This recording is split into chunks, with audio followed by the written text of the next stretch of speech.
Paz do Senhor a todos, primeiro aos presentes e aqueles que vão assistir essa ministração através das redes sociais. Nós somos a Igreja da Vida, nosso endereço é a Avenida General Marco Arthur 380, nossos cultos são aos domingos às 10 da manhã.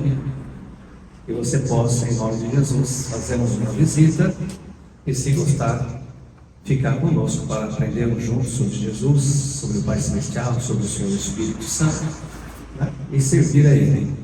Servir a Deus não é complicado. Servir a Deus é pregar o Evangelho do Reino. O Evangelho do Reino é o que Jesus pregou, que está escrito, né? Que é a salvação única e exclusivamente em Jesus Cristo. Não é pelas obras, não é por sacrifícios, mas sim pela fé em Jesus. Amém? Muito bem. O tema de hoje que nós vamos ministrar para todos é: não conhecer a Deus é terrível.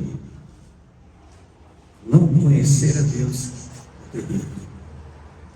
Jesus disse para a mulher samaritana, Jesus encontrou com uma mulher que era samaritana e disse a ela assim: se você soubesse quem está falando com você, você iria receber águas da vida e jamais você teria sede novamente. Então, não conhecer a Jesus, né, é não ter vida.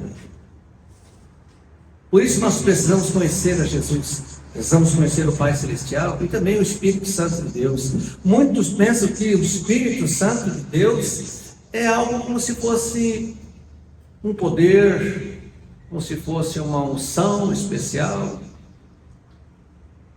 E o Espírito Santo é Deus. Muitos oram pela presença do Espírito Santo, entendendo que a presença do Espírito Santo vai ser conseguida através da oração, mas o Espírito Santo é Deus, então ele também é onisciente, onipresente e onipotente. Ele está aqui independente da tua oração. Agora, o agir de Deus, o agir do Espírito Santo em você e em mim depende de eu poder ouvi-lo e obedecê-lo. Então, todo aquele que entregou a vida para Jesus, crendo que Ele é Salvador, ouve o Espírito Santo. O problema é que muitos não conseguem identificar que é o Espírito Santo, porque não aprendeu distinguir quando o Espírito Santo está falando. Aí vai chegar à conclusão que é apenas um pensamento, que é uma intuição, não é? E não obedece ao Senhor. Isso é perigoso, por quê? Porque a Bíblia diz: não apagueis o Espírito Santo. E isso não é no tocante de a pessoa aniquilar o Espírito Santo porque ele é Deus, mas sim a pessoa não mais ouvir, ou não entender, não discernir quando o Espírito Santo, quando o próprio Deus está falando com ela. E essa palavra é para cristão. Nós vamos ver aqui alguns textos bíblicos, e um deles é muito sério, porque não conhecer Deus faz com que a pessoa tome certas atitudes, acreditando que está agradando a Deus. Mas como você pode agradar a Deus se você não conhece do que Ele gosta, o que Ele quer? Como é que você pode obedecer a Deus se você não entende e não sabe o que Ele mandou fazer? Muitas pessoas hoje são levadas ao engano, ao erro. Nós vamos ver daqui a pouco sobre isso, tá bom? Então, não conhecer a Deus é terrível, mas conhecer a Deus é uma bênção. É a maior de todas as bênçãos, se eu obedecê-lo. Nós vemos a história de Israel sendo liberto do Egito. O faraó e o povo do Egito negaram a liberdade ao povo hebreu, porque não conheciam a Deus. Não conheciam a Deus. Muitas vezes nós passamos por certas dificuldades porque nós não conhecemos o Deus a quem servimos. E se eu não conheço alguém, eu não obedeço, eu não sei do que ele gosta, então eu não posso fazer aquilo que ele gosta. E normalmente, quando eu não faço aquilo que a pessoa gosta, eu estou fazendo aquilo que ela não gosta. Ninguém que conhecendo alguém e amando esse alguém, amando, vai fazer algo que faça essa pessoa se entristecer? Só se for sem querer. Não é assim? Como é que alguém fala assim, eu te amo, e está fazendo algo que a pessoa se entristeça, que magoa essa pessoa, que rouba dessa pessoa?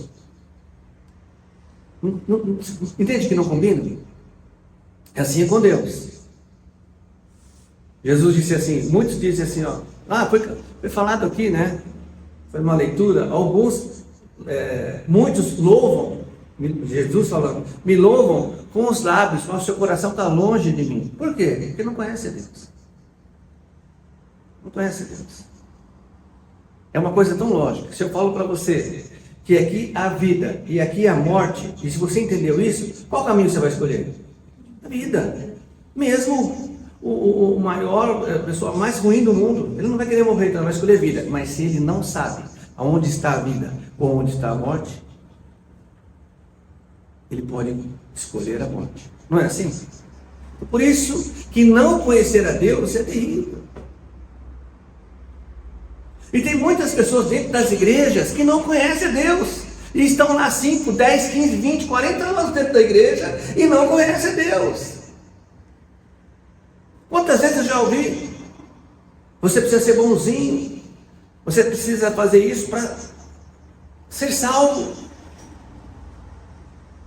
Ou então, não, você precisa fazer tal coisa, porque senão você perde a salvação.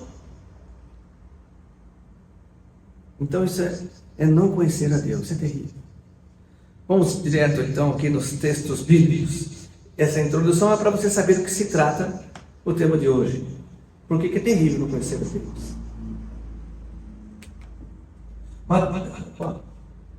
Mateus 22, 29. Jesus, porém, respondendo, diz: errais, não conhecendo as Escrituras, nem o poder de Deus. Foi falado aqui hoje para nós lermos a Bíblia, não é?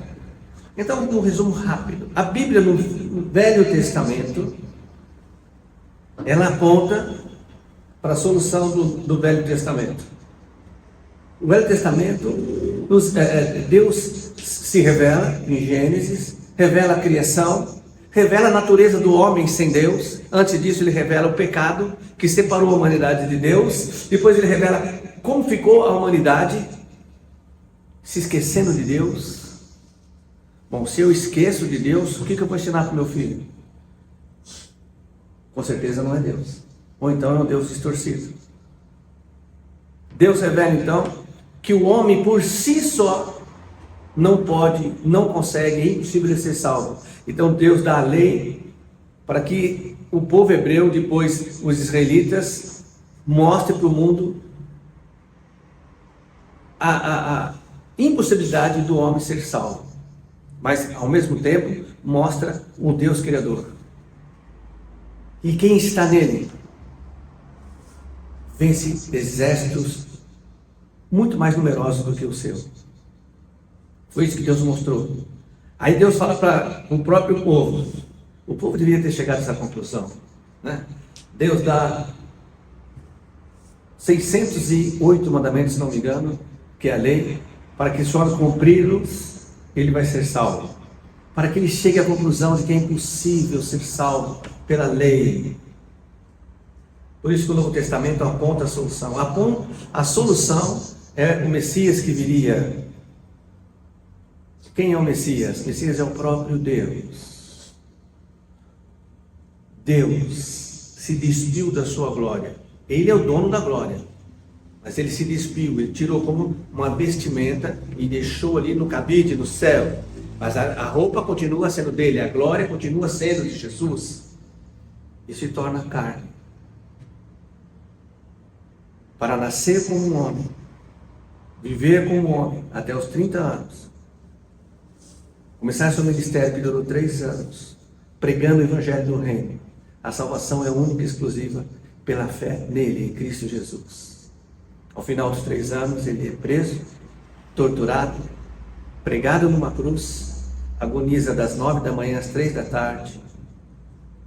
Ele sente a separação, quando ele toma o pecado da humanidade sobre si, Ele sente o que é estar separado de Deus. Ele diz: Pai, por que me abandonaste? Porque ali ele está separado do Pai, nesse momento, por causa do pecado da humanidade. Então ele morre. Prega para os espíritos que estavam em prisão e ressuscita ao terceiro dia. Está na glória. Mas antes disso, hoje está na glória. Mas está aqui também porque ele é onipresente. E quem crê nele, aceitar o sacrifício dele, é salvo por ele, pela fé. Pela fé. Não é pelas obras. Isso está nas Escrituras. Então muitas pessoas não entendem isso. Por quê? Erra não conhecendo as Escrituras e nem o poder de Deus. Qual é o poder de Deus? Paulo revela isso. O Evangelho é o poder de Deus para salvar. Então a pessoa não conhece as Escrituras e nem o Evangelho, nem aquilo que Jesus veio fazer. Erra. E aí vai para o homem. E o homem então não tem Deus. Daqueles que não tem, né? E ninguém pode dar o que não tem. E chega lá então e diz: olha, para você ser salvo, para você agradar a Deus, você precisa fazer um sacrifício. Você precisa dar, você precisa fazer. E tudo que havia para ser feito para a salvação do homem já foi feito por Jesus. Hoje nós vamos falar somente do lado de Cristo. Mas existe uma grande batalha no mundo espiritual para ganhar a sua alma. A alma de quem ainda não se decidiu por Jesus. Porque quem não se decidiu por Jesus tem preço. Você já tem visto nos últimos dias as pessoas se venderem? Tem ou não tem? Perto da gente. Políticos se vendem. Magistrados se vendem. Hein? Não é verdade? E tem preço. Mas o cristão verdadeiro não se vende, porque ele já foi comprado. Hoje nós participamos da ceia. E um dos momentos da ceia é tomar o cálice, que representa o sangue de Cristo. Nós já fomos comprados pelo sangue de Cristo. Então erra quem não lê as Escrituras. Erra quem não conhece o Evangelho. Erra o alvo da vida eterna. Outro texto está em Números 16, 32 a 33, que diz assim: e a terra abriu a boca e os tragou com as suas casas, como também a todos os homens que pertenciam a Coré, e a todos os seus bens. E eles, e tudo que era seu, desceram vivos ao abismo, e a terra os cobriu, e pereceram no meio da congregação. Bom, todos conhecem a história de Coré? Coré era um homem, tinha sua família e algumas pessoas que tinham amizade com ele, e ele se rebelou contra Moisés. Na realidade, ele se rebelou contra Deus. Ele achou que não tinha problema. Ele achou que não tinha problema misturar ali a política e o comando das tribos de Israel. Ele achou que não tinha problema misturar isso e a obediência com Deus. Rebeldia é um princípio satânico. Sabe por quê? Porque foi por rebeldia que Satanás foi banido do céu. Coré não conhecia Deus. Ele achava que estava tudo bem. Essa rebeldia contra Deus. Aqui simboliza aqueles que, mesmo conhecendo Deus, ou mesmo sabendo que Deus existe, ouvindo sobre Jesus, ouvindo que Jesus veio para salvar, continua ali na sua caminhada para o inferno. Isso significa rebeldia contra Deus, contra aquilo que está sendo pregado. A Bíblia diz que num determinado momento, a rebeldia de Coré, a terra se abriu e ele foi engolido, ele, sua família, seus bens, seus animais, todos. Simbolizando aqui a morte eterna daqueles que se rebelam contra Deus. Não conhecer Deus é algo terrível. Quem conhecia aqui a história de Coré? Márcia, Irmã Maria? Vocês não vou nem comentar. Mateus 10, 28 diz assim: e não temais os que matam o corpo, e não pode matar a alma. Temei antes aquele que pode fazer perecer no inferno a alma e o corpo. Jesus está dizendo aqui, ó, vocês conhecem aquele que pode permitir que a sua alma e o seu corpo vão para o inferno? Não. Vocês estão temendo mais o homem, que no máximo que o homem pode fazer é matar você e o seu corpo. Mas o corpo que ele mata é aonde habita a tua alma e teu espírito. Você não está preocupado com aquilo que realmente vai permanecer para sempre? Você não conhece esse homem? Não conhece esse Deus? Você não conhece ele? Então você está correndo um risco terrível. Tem outro versículo que diz: importa temer mais a Deus, obedecer a Deus, do que obedecer aos homens. Aí a pessoa não conhece Deus. Como é que eu vou conhecer Deus? Bom, tem aqui uma fonte. Foi o que a Madreita falou. Você tem a fonte. Hoje você não pode falar que você não consegue carregar a Bíblia porque ela é pesada, né? Você tem um celular, sei lá, Gênesis 1,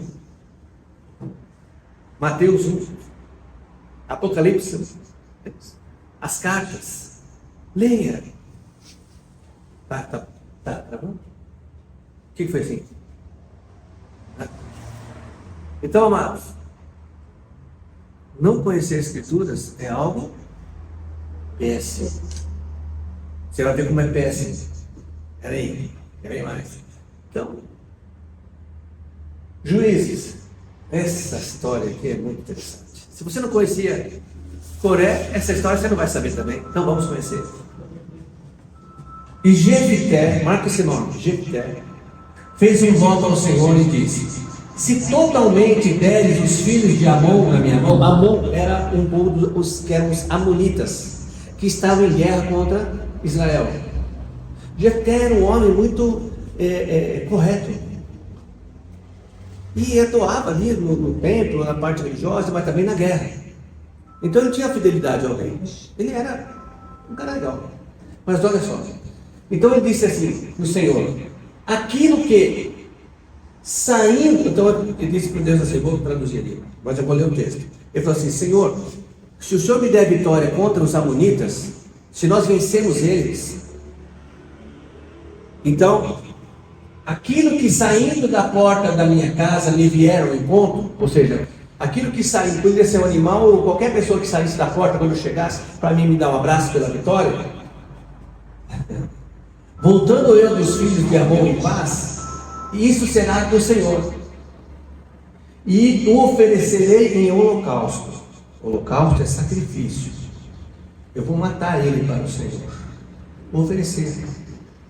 Assim Jefté ganhou a guerra de Amon, a combater contra eles, e o Senhor os deu na sua mão, e os feriu com grande mortandade, desde a Aroera até a Minite, 20 cidades, e até a Belquerarim. Assim foram subjugados os filhos de Amon diante dos filhos de Israel. Vindo, porém, então, esse ganhou a guerra. Se eu ganhar, quem sair primeiro da minha casa, eu vou sacrificar para o Senhor. Deus deu vitória para Israel. Então, Jefté volta para casa. Vindo, pois, Jefté a Mispa, a sua casa, eis que sua filha saiu ao encontro com adufes e dança, ou seja, com instrumentos e dança, toda feliz, porque o pai dela tinha ganho a guerra. A filha dele saiu, foi a primeira que saiu.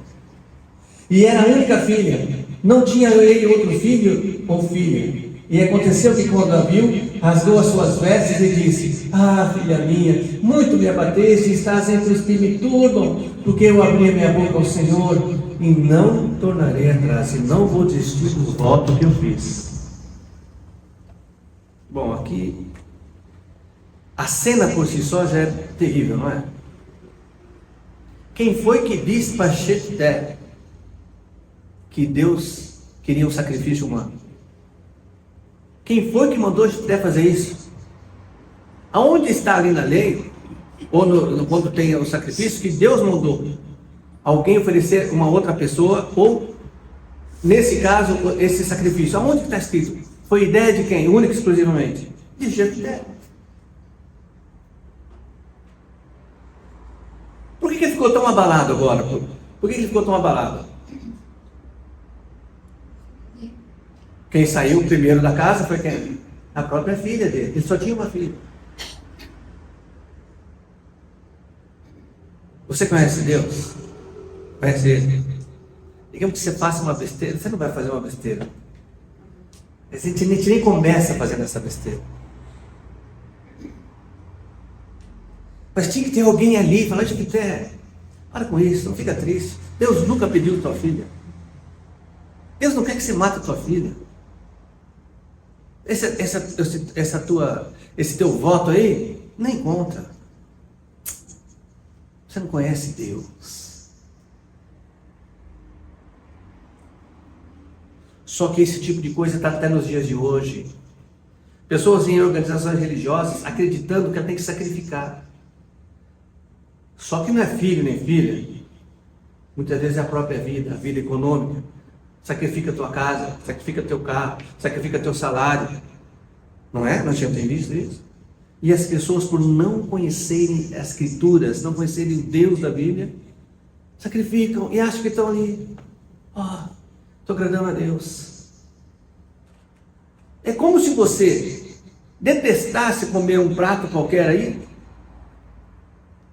e alguém falasse, hoje eu trouxe um prato especial porque eu quero te agradar, e desse justamente uma comida para você. Você ia ficar feliz? Você ia se agradar? No menos você ia falar, peraí, mas parece que você não me conhece. Eu não gosto, eu não como isso aí. Você trouxe um prato, olha a quantidade, trouxe um balde. E é assim que as pessoas fazem com Deus. Querem agradar a Deus com coisas que não lhe agradam. Veja bem, olha só, Gênesis 22, 7 a 8. Então falou Isaque a Abraão, seu pai, e disse, meu pai.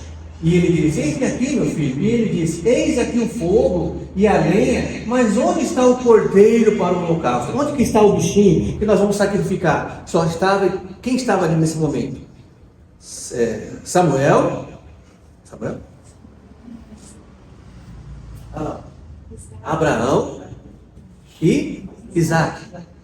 Mas eles iam fazer um sacrifício. Quem está faltando aqui? O cordeiro que ia ser sacrificado. Não estava. Então, Isaque pergunta, pai, eu estou vendo tudo preparado aqui, mas cadê o cordeiro para o sacrifício? Abraão conhecia Deus. Ele disse, Deus vai suprir, filho. Só que quem conhece a história aqui de Abraão e Isaque, sabe que até nesse momento, Abraão ia sacrificar o próprio filho. Porque Deus fez um teste com Abraão. Ele disse, eu quero teu filho, você vai sacrificar ele para mim. Nós sabemos que isso é um teste. Você vai entender por que isso é um teste. Mas Abraão ficou firme, porque Deus tinha prometido que através de Isaque ia ser uma grande nação. Então, durante a noite, quando ele tinha concordado com Deus, ele falou, peraí, mas como é que Deus vai pedir para mim matar o meu filho, se através dele vai ter uma grande nação? Bom, a minha parte é fazer o que ele pediu, sacrificar.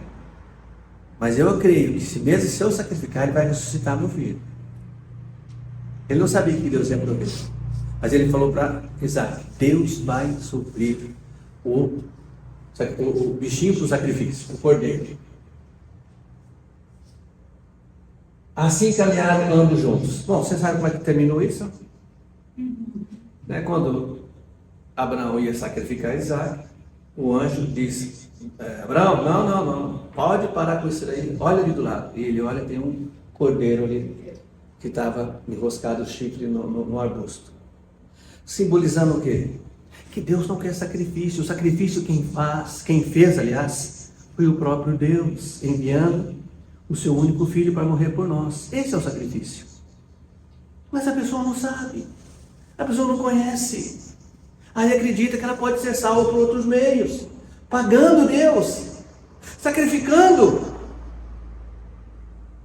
sendo boazinha, sendo, não, eu não faço isso porque eu quero ir para o céu, não, eu não faço outra coisa porque eu quero ir para o céu, não, eu deixei de fazer isso porque eu quero ir para o céu.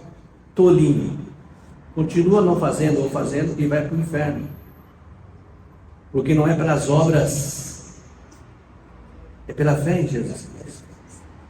Então você está entendendo o quão terrível é não conhecer a Deus? Terrível porque cai na mão dos espertalhões, terrível porque fica escravo da religião, E mais terrível ainda, que continua caminhando para o inferno, para a morte eterna. Meu Deus. Lucas 16, 23 e 24. Vamos ver a história de Abraão. Quem conhecia? De Abraão que nós vimos agora? Bom, já somos. Você conhecia, né? Então está com pique na mão. Vamos ver essa história. Quem conhece? Isso não é uma história.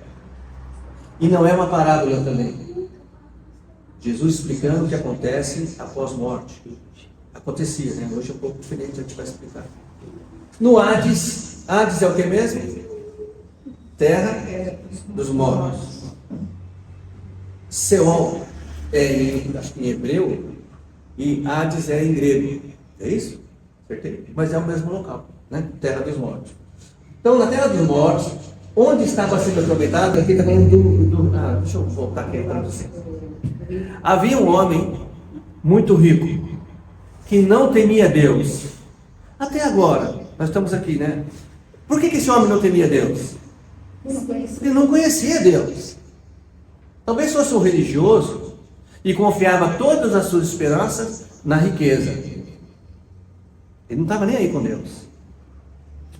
E havia um outro homem chamado Lázaro, que era pobre, mas ele temia muito a Deus. Só que ele não tinha posses, ele vivia daquilo que ele ganhava. Um dia, os dois morreram, tá bom? E aqui é a parte que quando esse homem que não temia Deus, acorda, ele acorda num local terrível. E a Bíblia diz assim, no Hades, na terra dos mortos, onde estava sendo atormentado, esse homem estava sendo atormentado. Ele olhou para cima e viu Abraão de longe. Por que é de longe mesmo? Porque ele estava num lugar sendo atormentado, tinha um abismo, e lá em cima, assim, depois do abismo, ele viu que parecia que estava tendo festa. Ele olhou atormentado e reconheceu Abraão. Então esse homem era um religioso, porque ele conhecia a história de Israel. Ele reconheceu Abraão, e olha o que ele pediu para Abraão. Viu Abraão de longe com Lázaro ao seu lado, como se estivesse numa festa.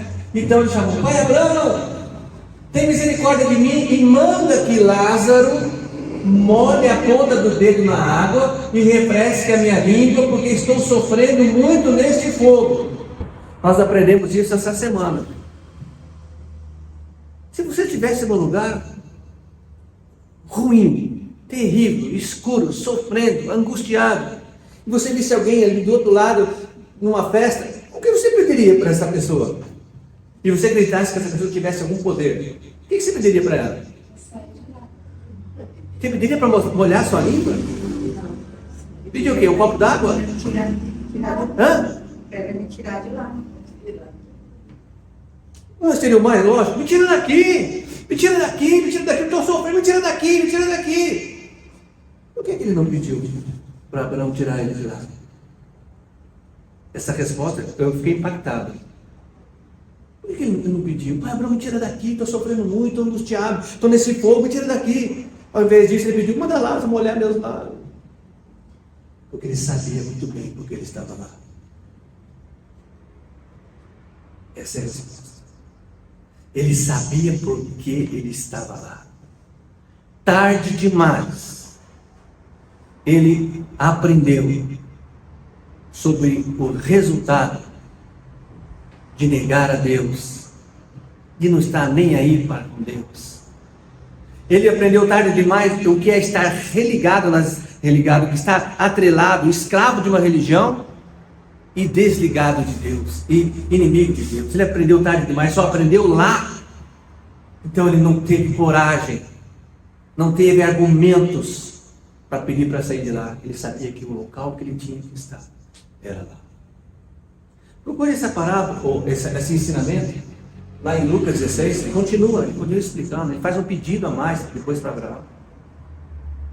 Ele pede para Abraão mandar e falar com os irmãos dele, para que os irmãos dele não venham para lá, para o mesmo lugar que ele estava. De novo, não pediu para sair, pediu para que alguém avisasse os irmãos deles, porque os irmãos deles estão indo para lá. Ele sabia porque ele estava. Não conhecer a Deus é um Mas você talvez que esteja vendo pelas redes sociais, ainda não acha que todo cristão é igual, acha que todo líder é igual, né, por causa desses escândalos que acontecem aí no meio gospel. Acha que todo mundo é igual? Não é. A Bíblia fala sempre de um remanescente.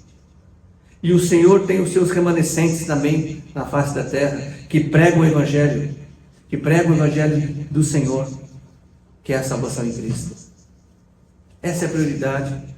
Nós falamos hoje da igreja perseguida. Pesquise no site Portas Abertas. Veja o que acontece em países onde o cristianismo é proibido. Mas mesmo assim a igreja do Senhor está ali. Que poder é esse? É o poder da fé. Porque eles conhecem Deus. Sabe que não existe nada mais precioso. Uma criança, tem um testemunho cristão na Portas Abertas, há muito tempo atrás, uma criança, eu não lembro qual é o país, porque o diabo não está interessado nos bens, o diabo está interessado na alma. Pegaram uma criança de 12, 13 anos, colocaram, fizeram cavar a cova, a própria cova, colocaram a criança no meio e disse: nega esse Jesus que teus pais te ensinaram. Ele: não nego. Nós vamos te matar e você vai ser enterrado aí. Eu não nego Jesus. Então nós vamos te matar. Aí o menino falou: posso falar uma coisa antes de vocês me matarem? O diabo falou: agora ele vai negar esse Jesus. Ele falou: pai, estou voltando para casa. E ali ele foi embora. Então nós vamos voltar para Deus. Nós não vamos para o céu, porque nós já fizemos a nossa opção. Nós conhecemos a Deus, conhecemos o Evangelho, cremos e entregamos a nossa vida para Ele. Nós já fizemos, nós já fomos comprados. Por isso, nós estamos aqui para pregar o Evangelho. Nós assistimos muito sobre debates de teólogos e tudo mais. Alguns, claro, vêm muito de frente contra o que está escrito na Bíblia, e nós compreendemos, porque Deus não faz confusão. Mas nós vemos o quê? Aquilo que a Bíblia se cumpre. A Bíblia diz que muitos estudam e não têm conhecimento nenhum. Que conhecimento? Do Deus verdadeiro. Mas se você abrir o seu coração e pedir para que o Espírito de Deus te ensine a respeito dele, ele vai te ensinar. Se você estiver disposto e você falar para Deus: Senhor, o Senhor está contente comigo do jeito que eu sou? Se está, tudo bem. Mas se o Senhor não está contente do jeito que eu sou, me muda. Me muda. Eu tenho uma boa notícia para te dar: não vai doer nada. Mas se você deixar o mundo te mudar, o mundo, as situações mudar você, vai doer. Mas quando Deus transforma, não dói. Tudo bem? E finalmente João 14,6 diz assim: respondeu Jesus: eu sou o caminho, a verdade e a vida. E ninguém, quando Jesus diz ninguém, é ninguém mesmo, vai ao Pai a não ser por mim. Ninguém tem a vida eterna a não ser por Jesus. Ninguém vai entrar no céu a não ser por Jesus. Ninguém nasce de novo se não for por Jesus. E quem não nascer de novo nem vai enxergar o reino de Deus. Jesus falou isso para Nicodemo, né? Quem não nascer de novo não entra, pior que isso, nem vê o reino de Deus. O tempo é agora, o tempo é hoje. Faça a sua escolha hoje. Queira conhecer Jesus, você já deve ter argumentos aqui para crer nele ou não. Você deve ter já argumentos para entregar sua vida para ele ou não. Mas não é obrigado. No reino de Deus, não é obrigado. Agora não existe mais sacrifício. Agora não existe mais preço a ser pago. Escolha. Faça a sua escolha. Eu oro a Deus agora, nesse instante, para que a tua escolha seja do lado de Cristo. Seja por Cristo. Pelo nosso Senhor e Salvador Jesus Cristo. Essa é a minha oração para você. Você que ainda não fez a sua escolha. E para aqueles que já fizeram a sua escolha, a minha oração é: pregue o Evangelho. Deixe os falsos evangelhos de lado, porque é maldição. Mas pregue o Evangelho do Reino. Muitas pessoas estão indo embora, estão indo para onde aquele rico que Jesus contou sobre morte e vida está. Se isso te incomoda, só tem um jeito de você impedir, é pregar o Evangelho do Reino. Porque se depois de convencida pelo próprio Deus que Jesus é o único caminho, ela se entregar a Jesus, ela está salva. Mas se ela não decidir, você fez sua parte. A nossa parte é pregar o Evangelho. Amém? Que Deus abençoe essa palavra no teu coração e que ela ache morada e você possa replicá-la. Mais do que isso, você possa pregar o Evangelho do Reino. Em nome de Jesus. Amém.